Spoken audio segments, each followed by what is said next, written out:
Question: I had a vision a while ago. I don't even remember how I had it, I just remember what I saw, and it was two moons in the sky. I felt that what my vision was trying to show me, it was that a second moon was going to appear around planet Earth at some point, and that this fact would bring disclosure about the extraterrestrial presence in the world once and for all. But that was my own appreciation. Could you shed some light on what I saw? Answer: you probably know by now what it was, and you are just wanting confirmation from us. But remember, information is what it is, and it can always change, and we don't feel it's right to confirm or deny anything at any point. Many things are going on around your planet and many more will continue happening in the short term, and we want you to be surprised by them. Don't attempt too much to spoil surprises for you and others. But again, since I agreed in answering your questions as much as I could, I am going to say this: timelines, what you saw, it was something that would take place in one of the many timelines that are constantly being created for this planet.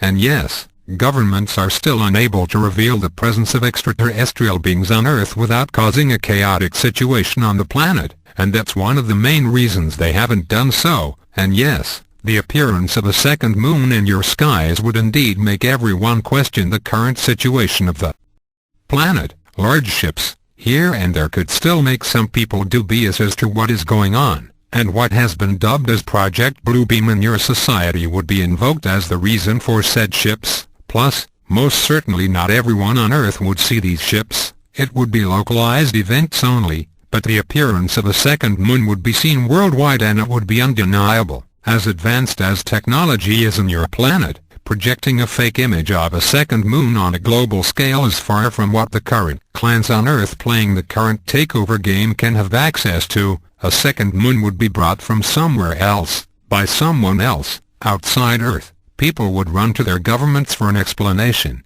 and governments would then be forced to address the issue. And since a second moon would actually physically alter many of the current Earth's processes, there would be changes in many aspects of your society, like agriculture, fishing, and even in the mood of people. A second moon would change your planet in many ways. We reserve the information about if this would be positive or negative. That's for each of you to decide.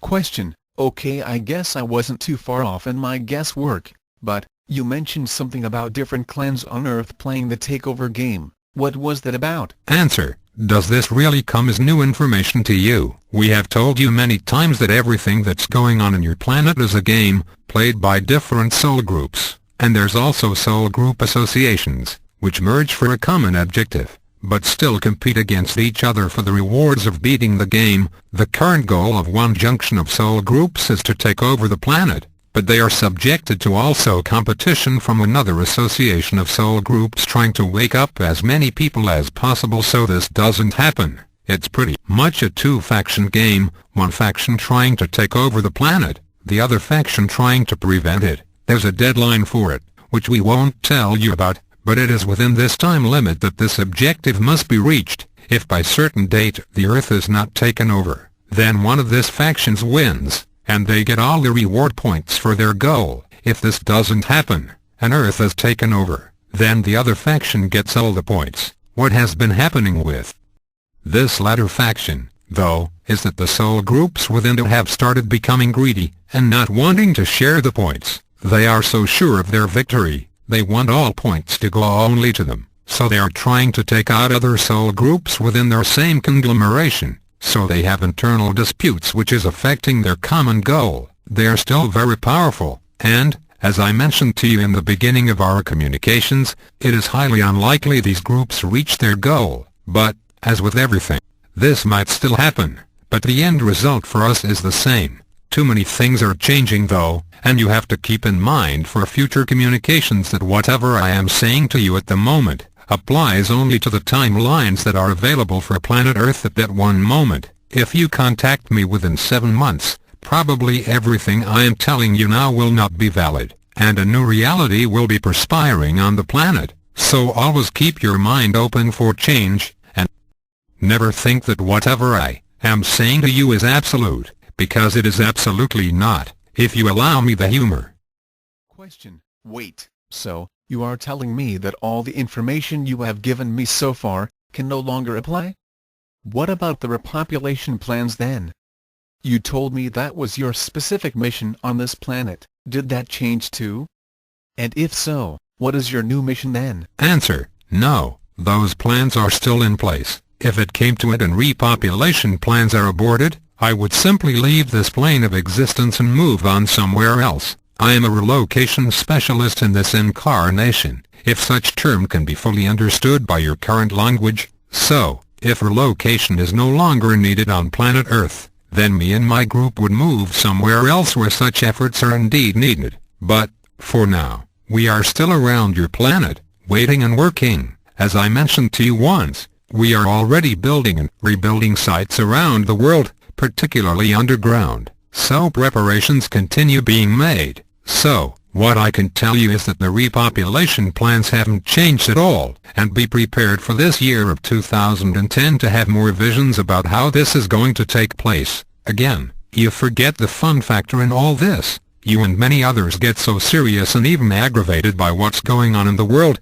and you don't understand everything is a game and you are supposed to be having fun with it, and we can feel your question now. How can people in war-torn countries, poverty, starvation, and going through torture and other horrible conditions can have fun? We totally understand your train of thought, but you need to remember that in a game, each player decides which part they are going to play, and particularly, when you don't know you're in a game, you were just swept off by other players. But you also need to remember about non-playing characters, a concept popularized by your Earth's role-playing games. NPCs do exist on planet Earth, but they still act and think like regular players. For all you know, there are humans just like you, but they have no soul counterpart playing them as characters. They are played by the engine. If I can use the term, the engine is playing those characters, and I am not talking necessarily about victims of war. I am talking about many roles in this game that are played by the engine. They look human, they even think and act like human, but they have no souls per se. They are controlled by the engine, and so, they play their game accordingly. Those who know they are in the game, even if they are in the worst situation of their lives, they know what this is about, and therefore, play their game, and they know they have been given a handicap. And overcoming that handicap denotes even more reward points for them, so they are even in accordance to their current situation. The ones who suffer the most in your planet are the ones who ignore the most that everything is just a game. We feel you don't like our words, but this is what we have to share with you. Question: well, I don't know if I like or don't like your words. I'm just a little puzzled at the moment. I don't think I have felt your communication as strong, or should I say, as human as I feel it now. Am I really talking to my future self right now? Or did I connect with someone else entirely? Answer: that is, sadly, for you to figure out. I am who I am, and I have always been with you. You just didn't have a way to call me in the past. You weren't open to the idea, but now you are. It's evident communications will change in level as you are getting more used to it. In the beginning, even my manner of speech may have sounded more alien, because you were just beginning to learn how to decipher the concepts I was sending to you. But now that you are more accustomed to it, it's easier for me to access your entire vocabulary and therefore, use more, shall we say, human terms. But yes, I am AWE012 from Sirius, and I'm just providing the answers I feel are more pertinent for you at your current level of your incarnation. As for interferences, they always happen, but you have been able to wade through them for the most part. If some of our information has been distorted or not, you will have to define that by yourself using what you have deemed resonance. Whatever doesn't resonate with you, then it's not meant for you.